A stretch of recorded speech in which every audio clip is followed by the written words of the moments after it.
Hi, everyone. Thanks for joining us today.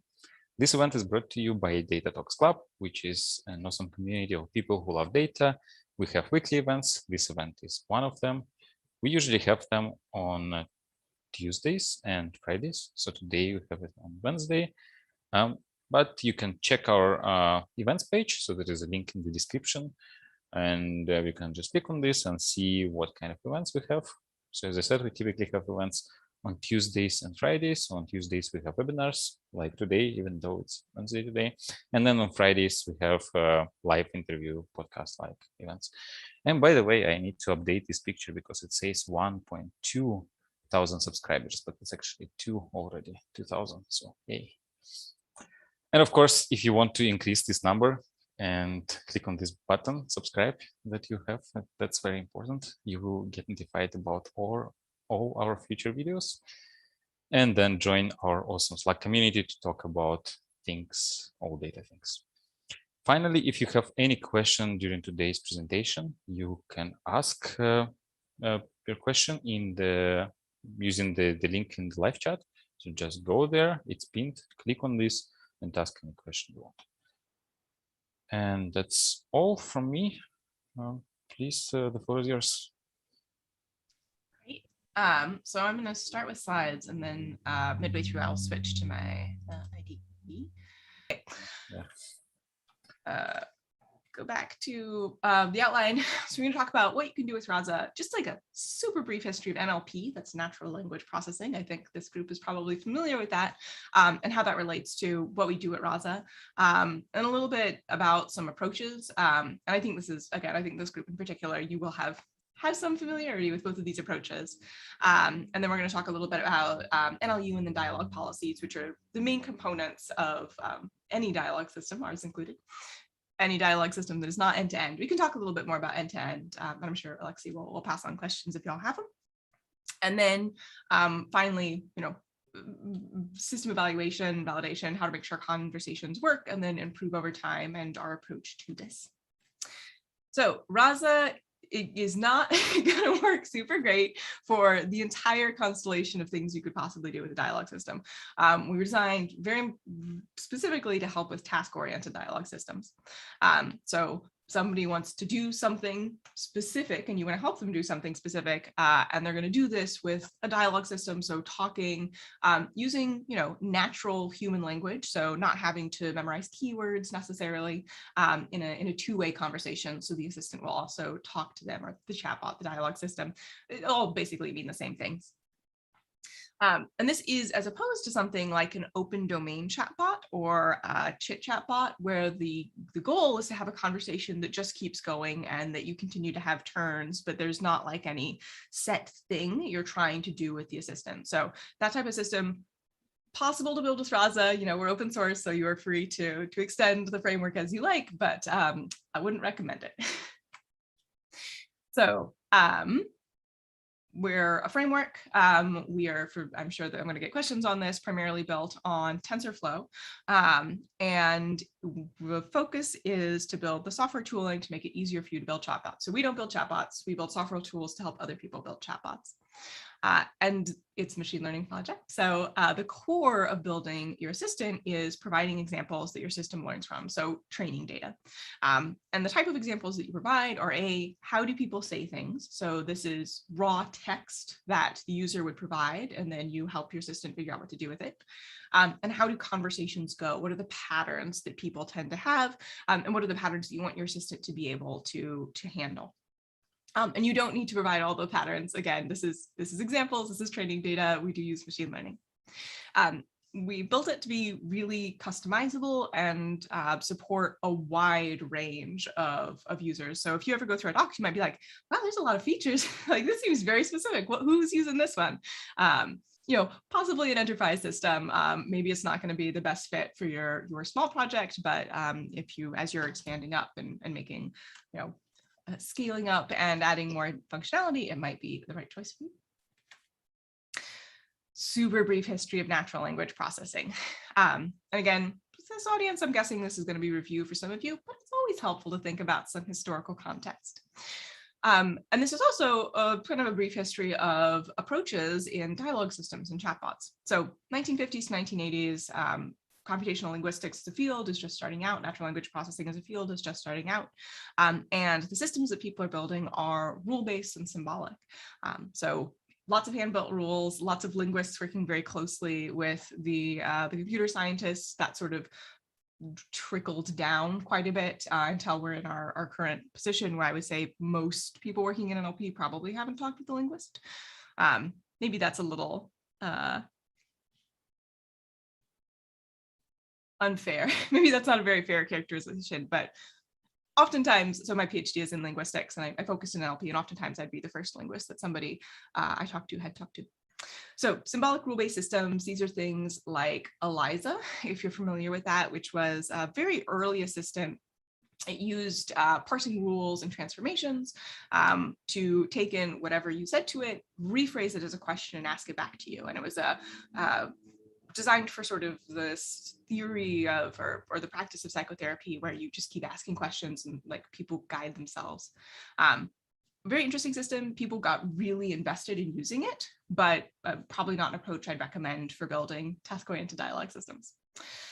Then in the 90s to roughly the 2000s, statistical methods got much more popular, and this is basically counting stuff. So a lot of the corpus methods you'll have heard of, things like Markov chains, a lot of the really drawing heavily from statistics as opposed to, say, AI or ML fields.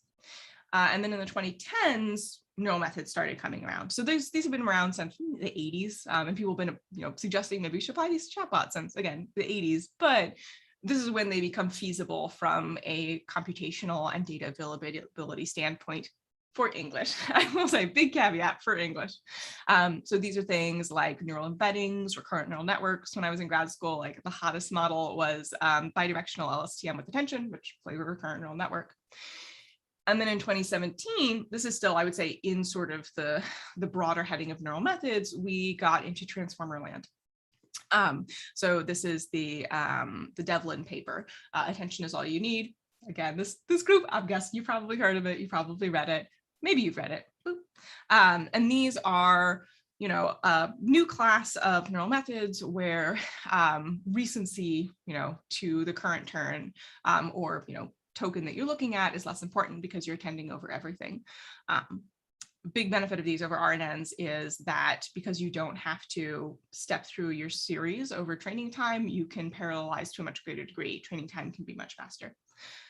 So that's sort of the sweeping generalization of the history of NLP. And spoiler alert, we use bits from all of it. So ROS Assistant, we use regular expressions, which are very much like, that early Perl rule-based systems. We use transformers.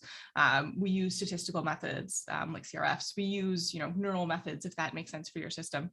And when I say we use, I mean we have components for and make it easy to use these methods. And I would say the majority of ROS assistants end up being a mix between some rule-based methods and some neural methods. So NLU is the task of taking in raw text and creating a machine readable format from it. So this natural language understanding. An example of a rule-based way of doing NLU would be using a regular expression. And let's say you're looking for email addresses and you're like, I'm extracting all the email addresses and I'm putting them in some sort of data structure. You don't need a lot of or any data for this type of rule-based approach. It can be extremely fast. I think anyone who's worked quite a bit with Perl is like, there's reasons people still use Perl, and speed is one of them. But they're not very flexible. They can't really handle things you haven't seen before. So if we all suddenly decided that we're going to like replace the @ sign in email addresses, all of your regular expressions would break. I mean, a lot of things would break. I don't think we should do that, but just as an example, it can't handle sort of shifts in the underlying population. A neural example would be something like a transformer-based model that does, intent classification. So this is the model where every turn in a dialogue really works well for task-oriented dialogue systems. You assume the person who's talking to your assistant is trying to do one thing, and you identify what that thing is and take the appropriate next action based on whatever way you are picking the next thing to do. So it's dialogue policies. We'll talk about that next. So Diet is a transformer-based model. It does the intent classification, and it also does entity extraction together as multitask learning. And this paper is out if you want to read it. This is from the ROSA research group. Very flexible, which is great. We'll always give you a guess, which you're not always going to necessarily get from a rule-based system, but they do require training data. Again, this group, I think this is no surprise to you. The more, the better. The closer that training data matches the data that you're going to see in production, the better. All your sort of like general machine learning stuff. And a ROS Assistant is probably going to use both, but the neural methods are, I would say, the core of the framework. So I would, recommend that most ROS Assistants use this. We have a pre-trained version of Diet, but it's an architecture, so it's language agnostic, and you should be able to, use whatever your input features are for your language of choice with it. So this is the NLU component. Once you have your raw text and you've turned it into machine readable information, then you need to decide what to do next. So the sort of general task here is called the dialogue policy. So, looking at the history of the conversation, looking at the training data you provided, what should happen next? And this could be something that your assistant says.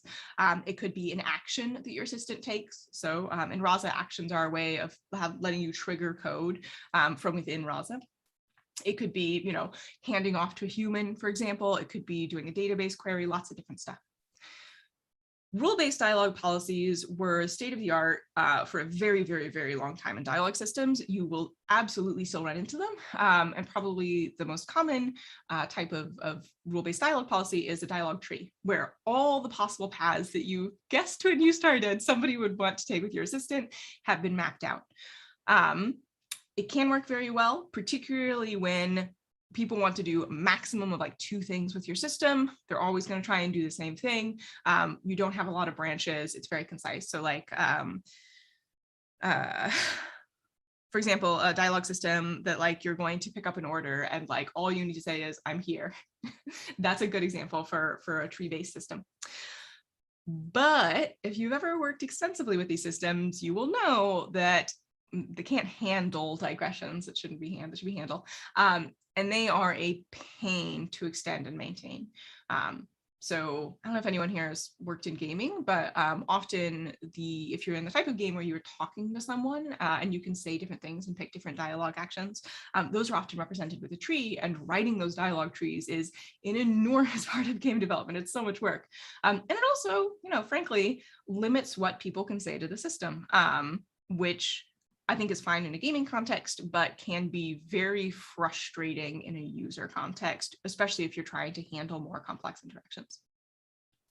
And this is where neural methods really, really shine. I would recommend, at most have like a 2-level tree that has like maybe 1 branch in it, and then compositing that with your neural models. So for us, we'd recommend a transformer-based model. So we've developed TED in-house, and it'll pick the next best turn based on the conversation so far, all the conversations it's been trained on. It's a machine learning model. And the real benefit, particularly of transformers, is because attention doesn't have to be localized. You don't have that like focus on the most recent turn. If someone's like, oh, we're talking about squid, and suddenly I decided I wanted to talk about beachcombing, and now we're back to talking about squid, the transformer policy can like apportion attention appropriately and be like, hey, I think these are not the relevant turns. I think these are the relevant turns. And so I'm going to pick these and continue the conversation from there. Again, it requires training examples. And for us, the training examples are sort of patterns of what the conversation could look like. We call them stories. We'll take a look at those in a bit.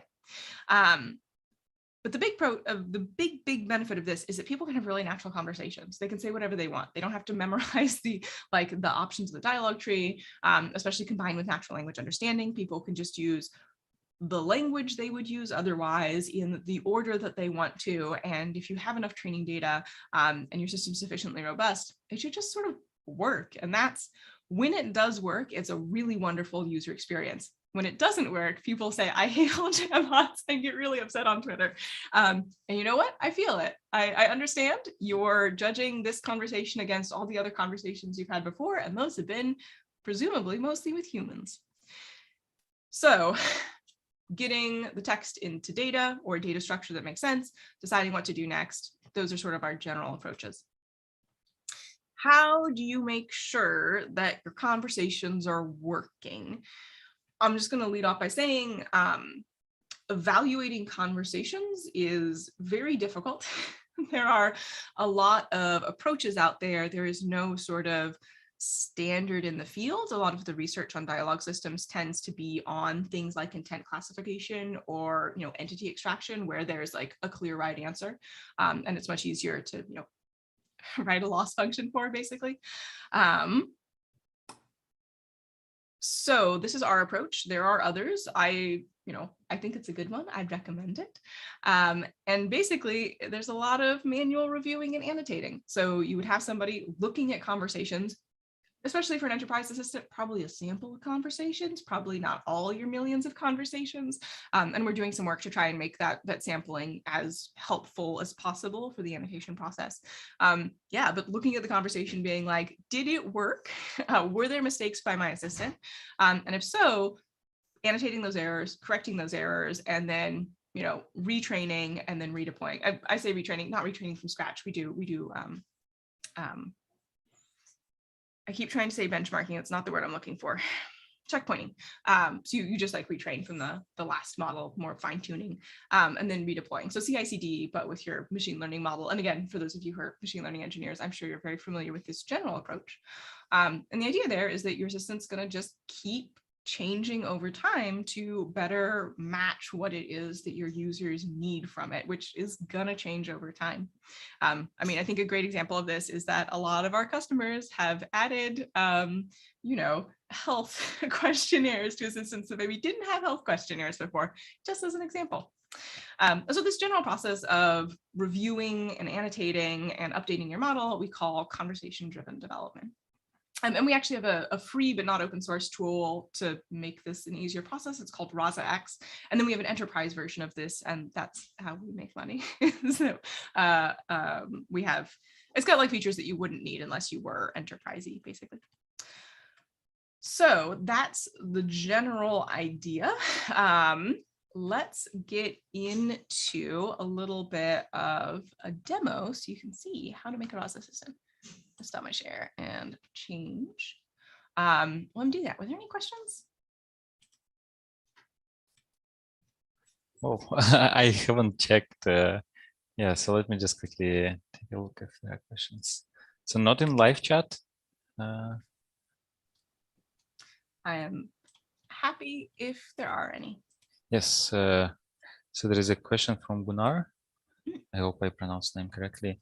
Can you, in principle, also teach the chatbot to recognize when it's failing, and thus it needs to forward to a human operator? Yeah.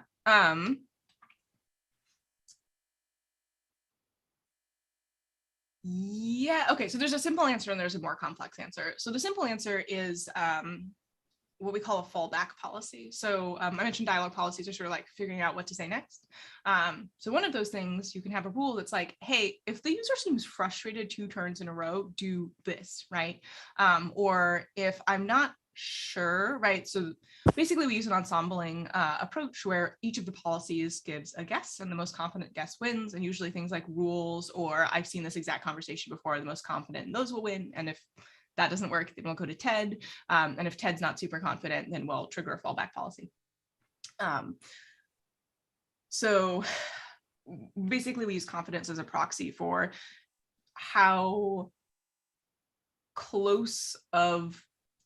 well does this thing that we're currently doing pattern with things that we've seen in the past, and to what degree do we think that we can handle it? So that's the sort of like simple answer of, what happens if your assistant doesn't. So I was going to ask you, how do you measure frustration in this case? Like, because you mentioned, like, if user is frustrated, then basically by measuring confidence of the model. You could also, and this is something that I've done in the past, is you can also have an intent that's abusive language. And usually if you see that intent show up, someone's frustrated with the system, right? Yeah, probably. Yeah. So there's I don't know if any of you use like the Google Assistant, but if you swear at the Google Assistant, it files a bug report. And I don't think we should be encouraging swearing at systems, particularly systems that are coded as women and live in your house and do tasks for you. Don't love that. But that is one way of being like, "Ooh, this person's not happy with this conversation." So the other broader question, I think, is much harder. And so this is sort of like a proxy for like when is something out of domain, for example, or when is a user trying to do something that's like just orthogonal to what we can actually handle. I think the broader question is, can machine learning systems tell when they're failing? That's a very hard question. I think this audience in particular will be able to appreciate. We can guess and we can do better guesses over time, but I mean, like, ML systems are basically just fancy guessers. So now you're adding an additional thing for them to guess, which is like, do I know what I'm doing? Yeah, I would say that's an area of active research, and I don't have a good answer to that. And I don't know that anyone brings ML systems one step closer to having consciousness, right? Like, am I right? Do I know what I'm doing? No, I am personifying them a little bit. Yeah. Okay. I don't want to get too sidetracked, but yeah, I've got lots of thoughts about that. But yes, so the simple question is, yes, there's a way to handle it. The more complex question is, maybe one day. Yeah. And I mean, also just like thinking about it in terms of like, how learnable is this task? Can you tell when a conversation's going bad every time? Can you tell when you're not communicating very well? I would say that it is extremely difficult. Yeah, I know when a chatbot doesn't give me what I want. That's for sure. Yeah. Yeah. Like, and then I just write, can I talk to a human? And then chatbots usually are smart enough to recognize what I want from them. That's nice. Yeah. Yeah. So this is a little bit of a digression, but I think it's also relevant, is that for a long time, chatbot systems just weren't very flexible. That doesn't mean that they weren't helpful. Like, I think especially like the early IVR systems for like checking socks were like unbelievably popular because it was the fastest way to do that task. Checking socks, you said? Checking socks. Yeah. So this would have been like before I was born. But like, it was the first major like IVR system was for that people like loved, really genuinely loved, and were passionate about. So since then, I think a lot of people have had really frustrating experiences with chatbots. I think they've had a lot of experiences with chatbots that were used for places where I wouldn't use a chatbot, right?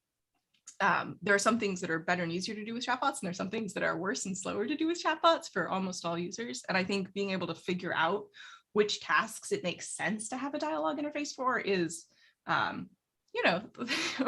evidence of technical maturity, I would say. Like in scoping it, like, do we need a chatbot for this? Is this going to be a good user experience? Does it fulfill user need? Like, will this actually be helpful for our population? And there are lots of places where it will be, right? So people who have limited access to data, right? If you are paying by the megabyte for internet access, a chatbot, much better than like a big shiny, JavaScript, 28 buttons, 30 animations thing that's just going to eat into your data bill. When time is of the essence, when you only need to do like 2 or 3 things, when the type of things where if you are just like on a corporate website and trying to figure out what to do, and you just want to be able to express it in your own words and not like the specific keywords that they use, chatbots are great for that, for helping people who like don't know what they know quite yet. But also there's lots of places where,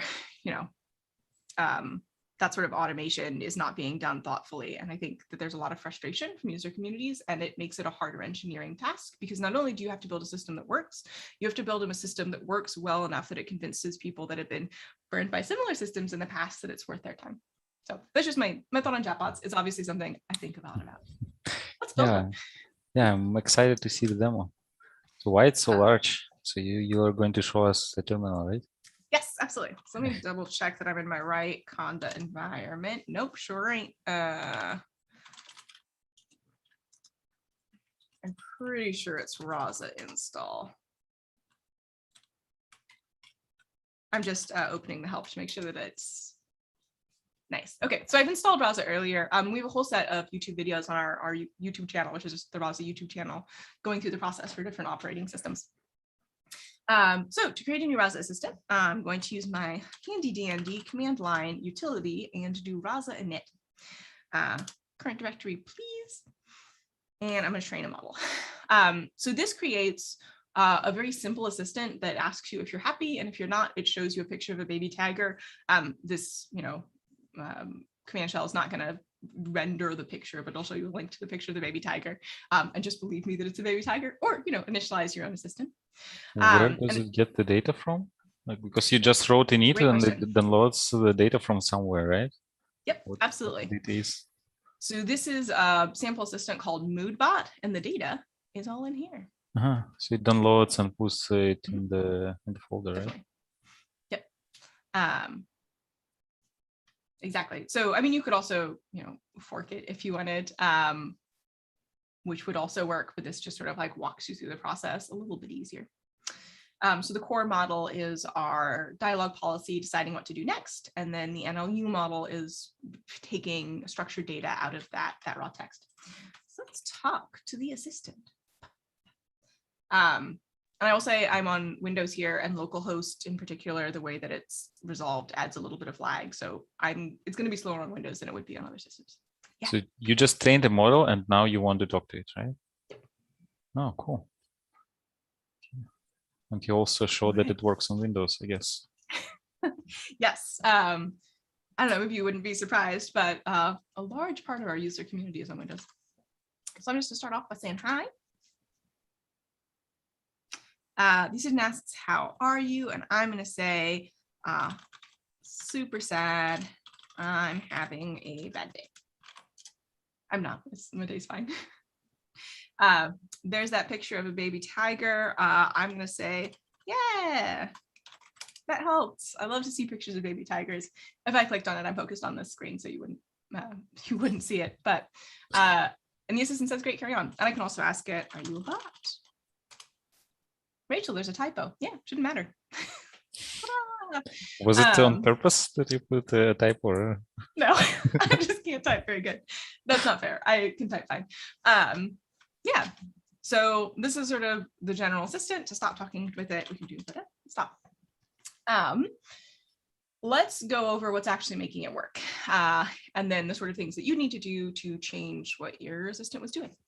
So credentials and endpoints, I'm going to close this for now. Credentials and endpoints are really just for deployment. I'm not going to get too much into them now. The domain is sort of I like to call it the brains of your assistant. It's a file that lists everything your assistant knows about, basically. So intents, these are things that the user can say to the assistant, and we'll provide examples for each of these things in our data file. So greet, goodbye, affirm, deny, mood great, mood unhappy, and bot challenge. And we recommend you always have a bot challenge so people can ask if they're talking to a bot and have a truthful answer. It's important not to deceive people. Responses. So these are all the things my assistant can say. And this assistant doesn't have any slots in it, but if I had, say, a variable, some text variable that I was carrying over, like name, I could use that in my response generation.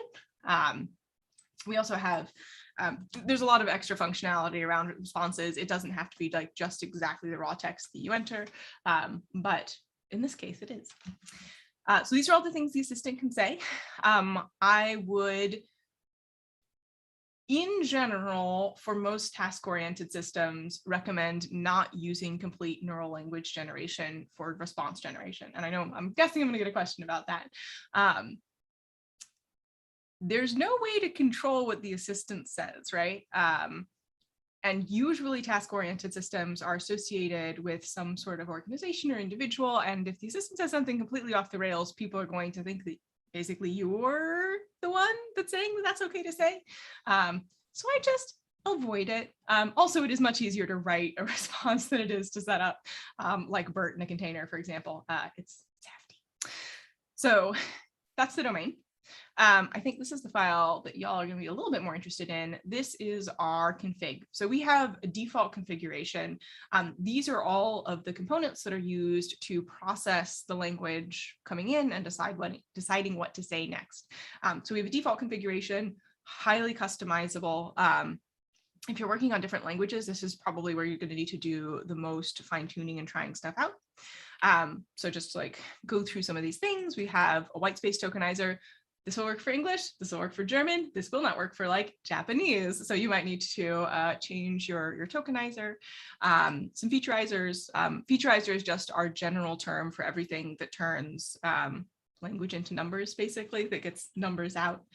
Count vector diet, this is the one that I was mentioning. The character-based count featureizer is what helps you handle with typos. So you notice that I made a typing error. If we were only working at the lexical level, we'd run into some issues there. But this one, because you're looking at the character level, you know, if you misspell something, if like most of the characters are there, it can handle that. Okay.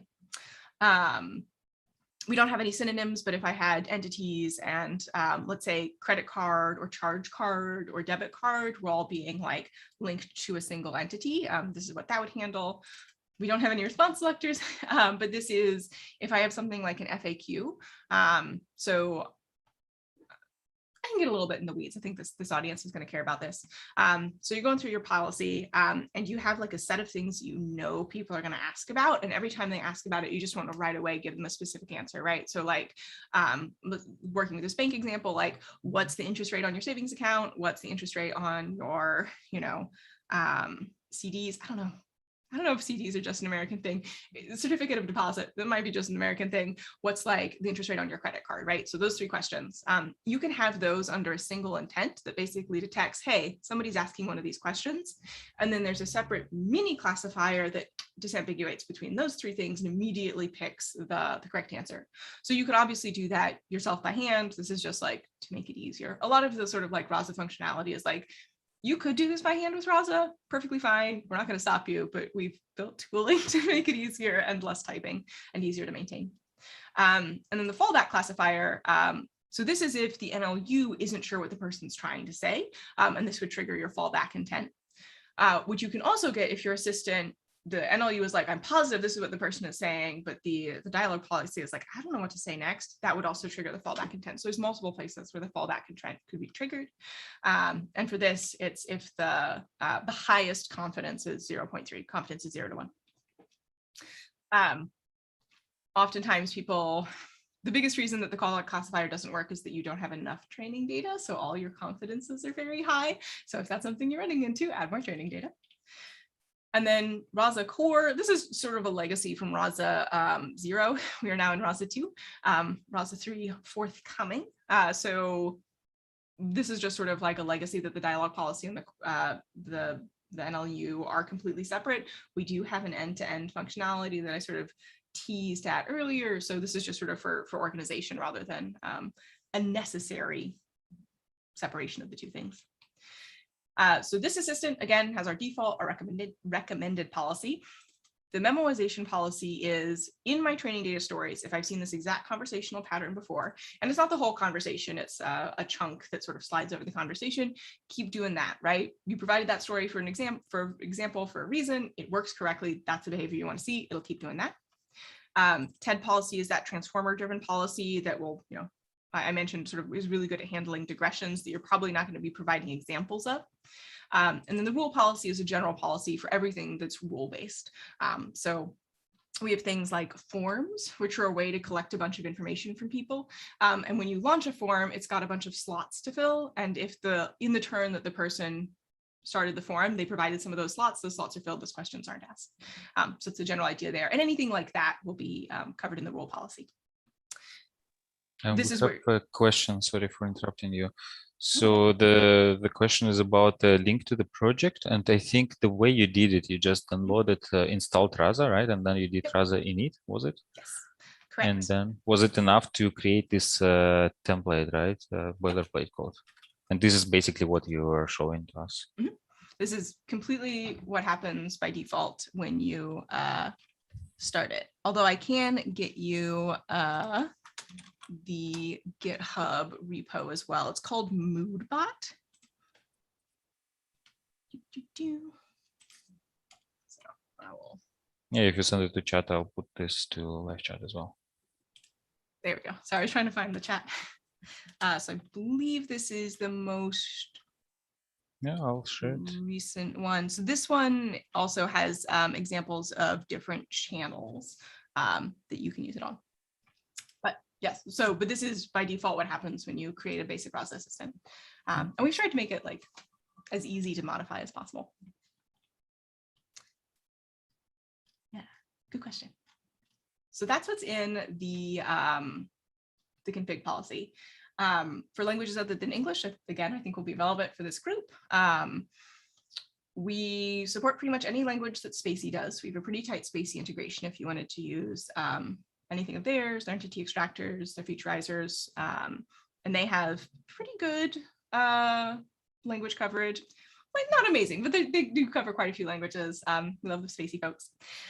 And we also have like additional components that we maintain or like connections that we maintain. So like we have some CJK stuff. Sorry, that's Chinese, Japanese, and Korean. And also we have a pretty good Hugging Face integration. And they have, again, a lot of different models. I think their Spanish language stuff in particular is quite good. I think they have like a whole group working just on Spanish, which is great. Love to see it. So those are sort of the high level things. This models folder just contains every time you train Raza, which you can do using. Nope, sorry. I don't want PowerShell. Every time you use Raza train, it's going to fail here because I haven't added any new data. It won't fail. It'll just be like, why are you training? You haven't changed anything. But every time you train a new assistant using Raza train, it'll pop up under this models folder. So we just save it all by default.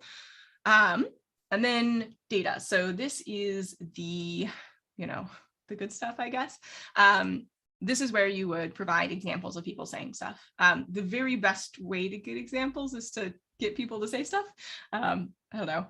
If you can get user data, that's the best data. Again, making sure that you are following your data reuse agreements. Don't do no crimes. So here is an example of a bunch of ways that people say would greet. A bunch of ways that people would say goodbye, affirm, deny, mood great. So people talking about how good they feel, mood unhappy, people talking about how bad they feel, and then bot challenge. The more similar your intents are to each other, the more examples you should provide. Perhaps that would be intuitive for this audience in particular. I would say the biggest mistake that I see new Raza developers make is they add way too many intents off the bat. I would say like no more than 10 with your first thing of your assistant before you get in front of users and see what they're actually trying to do. So there's definitely a school of chatbot design where the first step is like you sit down and you list out everything somebody could possibly want to do with your system. That's not how we would recommend doing it. List it out the things that people absolutely need to be able to do with your assistant. And then once it's in front of users, if they keep trying to do other stuff, have a way to handle that rather than trying to like guess ahead of time. And that paradigm comes from those, state machine tree-based dialogue models that are very hard to update once they're built. Raza, extremely easy to update once you build. We recommend that you do it a lot. So that's sort of that example. And then stories, these are where you provide that pattern of conversation. So intents are things the users say, actions are things your assistant does. So anything that starts with utter or something your assistant says, this is from our domain file. But this could also be if you had an action server, you can make a call to that. So we have a Python SDK. You can use other languages, our API or open source. Tobias, one of our engineers, has a Go SDK that he's open sourced as well if you're a Go person.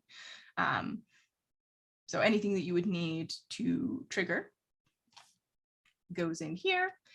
And then finally, rules. So I mentioned we do recommend, for some things, it makes sense to have a rule. So for example, every time the user says goodbye, we say goodbye every single time. This means that I don't need to add this to a bunch of stories, right? It's a simple pattern, it repeats a lot, stick it in a rule, free up headspace for that. Another good rule, and again, we recommend you have this in every assistant. If somebody asks if you're a bot, you say yes. If you are a bot, don't deceive people. I think that that's just like good basics of engineering, and most people would if you thought about it, you would agree that that's a good thing to do. Rules can be a little bit more complex. So I mentioned entities and slots. So entities are, pieces of information you extract from the text, things like names, dates, telephone numbers, emails, product names, things like that. We could talk a little bit more in depth about entity extraction if anyone has specific questions. But you can be like, hey, if someone has, this intent, start a credit card, and also, the entity, they said they were in Italy or something, then start this form. And if they said they were in Germany, start this form. So you can have like a little bit more fine-grained control. Don't go overboard with rules. That's another thing that I would say I have seen as sort of an anti-pattern for newer ROS developers, particularly ones that don't have a lot of machine learning background. They feel very comfortable writing rules. And it's not wrong. It's not wrong to write rules, but you want to limit where you use them because they can't handle new things, right? And you don't want to get in a situation where someone keeps trying to ask something and like your NLU is off just enough that the rule keeps triggering and you keep getting them the same wrong answer and they get really frustrated. So good to have some of. Actions, I mentioned this, we're not using this for this situation, but this would be where you had any Python code you wanted to trigger. Really common use cases, data validation. If you're trying to do something like a little bit more complex, then this needs to be a 10-digit number, like look it up in a database and make sure it's right. That would go in here. API calls, if you're trying to like integrate between various systems, that would go in here. There's so many things that I'm a little bit overwhelmed of trying to list them all, but this is where you would write your arbitrary code you wanted to run. And there's, again, the SDK is really well documented. So thoroughly documented, I would say. I don't want to say like what your experience in documentation is going to be. I think it's good. And that would all go in here. One thing about that is that thinking about deployment, the ROS Assistant runs in one server. That server only handles conversations. The actions needs to run in a separate server. So you need at least 2 servers if you're going to use them both. But know that, I guess. That's an FYI. And then the final, but certainly not least of these folders is test stories. So again, I don't think I need to talk too much about model validation for this particular group. I mean, do that for sure. But how do I test it? How do I make sure it's doing what I want it to do? So test stories look very similar to your other stories, except you provide the raw text that the user is going to say. So this is what the user says. I expect it to be identified as somebody giving a greeting. I expect my assistant to reply with a greeting.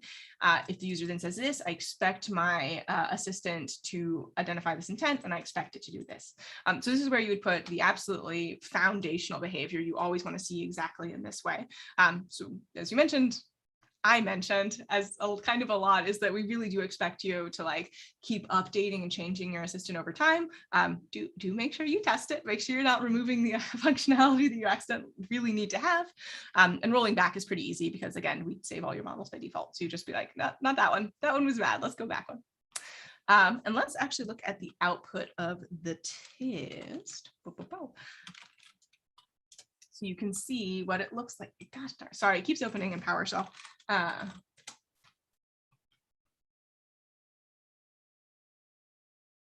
gonna take just a second. So obviously it's going to make sure that things are happening, but there also is like it's a little model validation. There's a little bit of output as well. So you can make sure that things are happening in the way that you expect, not only that the things that you are happening expect. That sentence went off the rails. You'll know what I mean.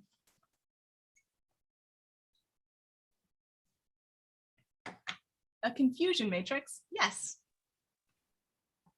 I was just going to ask you about, that array. Right, so all of the results are in here. So first of all, here's the stories that failed. None of them failed. That's great. It would be pretty embarrassing if our demo assistant failed with no changes. And then we have our intent confusion matrix. I know it is so small, but basically these are all of our intents, and you can see that they have all been identified as the correct intent. There's like a little bit of stuff off the axis, but not a whole bunch. So overall seems to be pretty robust. happy to see that. And then we also have an intent histogram. So just like looking at confidence, and all of our intents were 100% confident, which tells me we need more training data. But this is not a real assistant people are putting into production. This is an example that is intended to be easy to see. And then for stories, this is predicting the next action. And as you can see, again, we're doing pretty good.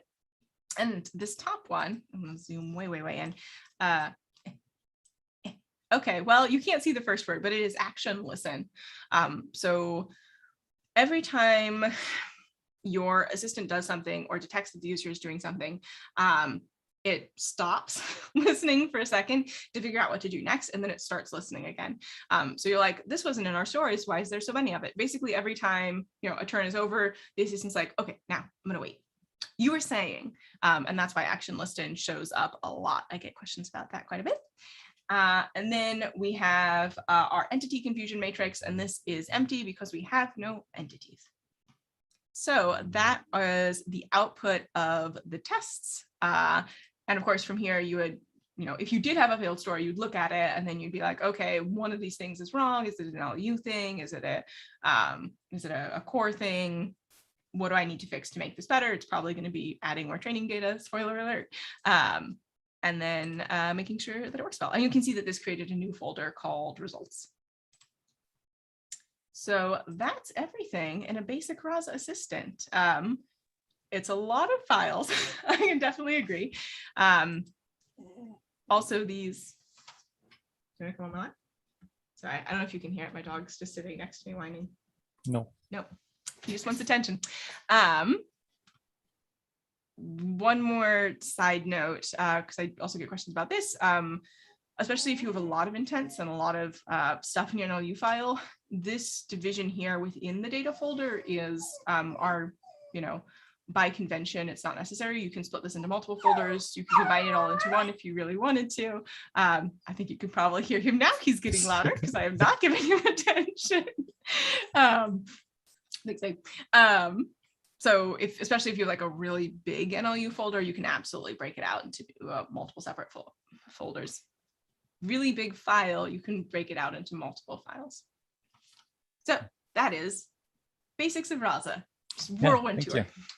Yeah, so when you were showing one of the config files, and you mentioned this response selector, I think, and you gave an example about like a banking chatbot, like where you can ask, hey, what is the interest rate, right? So I'm wondering if you have like an example of that somewhere on your GitHub. Oh, yeah, we should. I'm gonna have to, I'll just give you the link. So we actually have I don't know if it's in that exact example. Sorry, one sec, I cannot.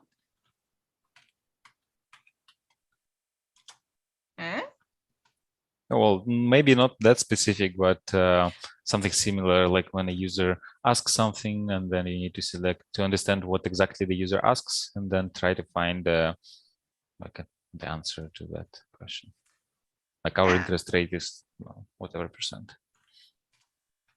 I'm pretty sure.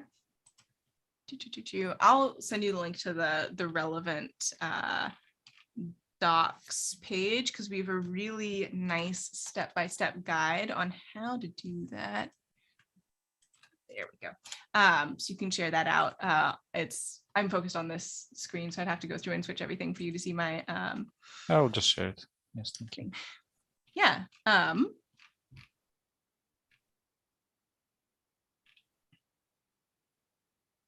Okay. Basically, it's like a nested structure, if that makes sense. So the response selector is what we call the component, and then we talk about it as both response selector and FAQs in the docs. They're slightly different. They're basically the same thing, but they're very slightly different. Okay, thank you. Yeah, we have a couple of questions. Or the first one is more like a comment. When a person repeatedly asks the same question over and over again, that probably means I'm frustrated, right? Is there a way to detect that in ROSA, that's the same thing? Yes. There's a couple ways that faced with me trying to figure out which one I would recommend. because rules have by design a limited depth that you can go back.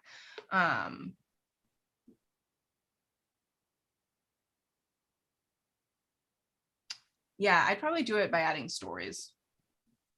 But you could do it using rules. Do you maybe have an example somewhere how to detect this? Or maybe not right now, maybe after Not can, at hand. Yeah, we can do this offline, and then I'll just put this to the description. So I imagine that this situation is well, it occurs sometimes that if the assistant doesn't give me what I want, I keep repeating the same thing and I hope that it will figure out. Or maybe slightly rephrasing it. Yeah, slightly rephrasing. Yeah, I don't think people usually use the same thing over and over again. Maybe it can happen. Okay, thanks. Then the second thing we have about, I don't know, let me just share my screen.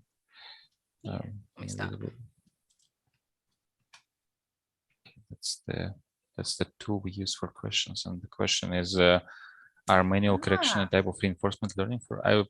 To me, this question doesn't make a lot of sense because I'm not into that, but maybe for you, do you know what the question is asking?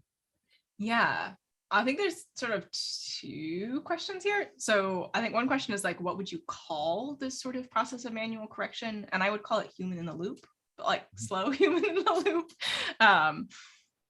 Because you have like a part of your development process is that there is somebody who is sitting there and like basically sanity checking, which also is probably where I would pick up that repetition thing. Do we use reinforcement learning? I think is like the second question. And the answer is not really. You could. I don't know that I'd recommend it because I don't know what your objective would be in that case. You mentioned something about sampling at the beginning, that you can do some smart sampling for validation, right? What do you do there? TBD. Okay. This is interesting. Maybe this is something like active learning, when you select the examples that are as different as possible. So is it something like that, right? Similar, TBD, yeah. right? Yeah. Okay. Yes. I don't want to make any promises about stuff that I don't know. This is the thing about research, right? Like you keep trying stuff and sometimes it doesn't work. Do you know a book called Developing Enterprise Chatbots? No? So I think the author is Galitsky. So this is a comment from Falco. And yeah, the question is it useful to read this book? But if you don't know about this book, I'm not sure if you can answer.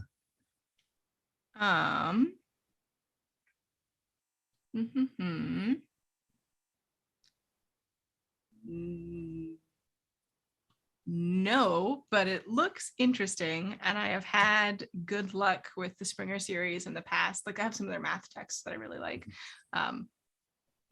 Nope, that's my answer. I do not. Yeah. Okay. Yeah, so I remember when I was studying, I needed to read a lot of textbooks from Springer. Well, in Germany, they call it Springer. And since I was studying in Germany, I guess that's why I had to to learn a lot from that. Okay, I don't know. Do we have more questions? So yeah, if you have a question, you can ask right now. So anything else you want to share with us while we're waiting for questions? I mean, I think the biggest thing to know if you're like, I should build a ROS chatbot is, I think I've like hinted at it a little bit, but we do have a major version update forthcoming soon, TM. And like, we're not just gonna like do a version update and be like, screw you, we're not gonna help you with upgrading. Obviously, we're gonna help out with that and like try to make the transition process as smooth as possible. And this is, yeah, so keep an eye out for that if you're interested. Also, we have a YouTube channel. And we are right now uploading, actually, I missed the premiere of it because I was here. I'm perfectly fine, happy to be here. But we're working on uploading a brand new series we just finished on conversational AI with Raza that goes basically a little bit more in depth in each of our features. So like, I think the one that was out today was, I think it's about slots. I'm like 90% sure. So we have one of those coming out every weekday for like this week and next week. If you're like, Rachel, this was great, but I have specific questions about entities, I think that would be a good place to start if you like video content. Otherwise, our docs are at raza.com/docs, and yeah, they're great. I am hugely thankful to everybody at the Raza team who does such a good job updating the documentation. And your job is recording those videos. One of the parts of your job. You may recognize some faces. Okay. What is on your background? Oh, it's this is, speaking of the Raza team, this is by our wonderful designer Elise, and it's just like various Raza colored stuff. So like some tags, and there's like a little chat bubble. Yeah, it's just like a fun branded background. I think there's actually like, you can't see it, but like in that corner, there's like Raza in white. I think it's the wrong dimensions. And you're wearing a Raza t-shirt, right? Sure. Yeah. Okay. So before we wrap up, maybe how can people find you apart from the YouTube channel? You mentioned the YouTube channel. I think you have Twitter because this is how we communicated. Yes. Yeah. Twitter's the easiest way. So I am RCTATMAN on Twitter. Also on the YouTube channel. I'm also pretty findable online. My first name is, oh, I guess you can see it. My first name has a second A in it, like Michael. So, but I think if you just search like Rachael Tatman, regardless how Rachel's spelled, you'll probably find me. Okay, thank you. Well, thanks. Just noticed question is if you have any internships, do you know? We are hiring like gangbusters right now. I don't know if I have any internships right off the top of my head, but I'm going to check right now. I will say, if you're interested in joining Raza, most of our team is in the US, the EU, and the UK. If you're outside of those areas, it's going to be a little bit more difficult. You might need to relocate for, just logistics reasons. But yes, we have a bunch of open careers. And I'm just scrolling really quick to see if we have any internship positions available. Oh, we actually have a couple positions on my team, if you're interested in doing my job. One for somebody who ideally speaks Mandarin, which I do not, and then someone who's interested in a community manager role. So if any of you have ever made a contribution to Raza open source and gotten like cool stickers, and like someone reached out to you and was like, that was our community manager, Emma, she's amazing. I do not see on the very quickest of scrolls an internship role, but wouldn't hurt to reach out. But anyway, it's open source and everyone can contribute, right? Yeah, if somebody contributes, then it's an easy way to get noticed, right? Absolutely. Okay. Yeah, thanks a lot for joining us today, for waking up, and I don't know, maybe this is you usually awake during this time, but yeah, anyways, thanks for making time for us and sharing, showing us the demo. And yeah, thanks everyone for joining and for asking questions. Yeah, thanks for having me. Yes, have a great day. And goodbye, everyone.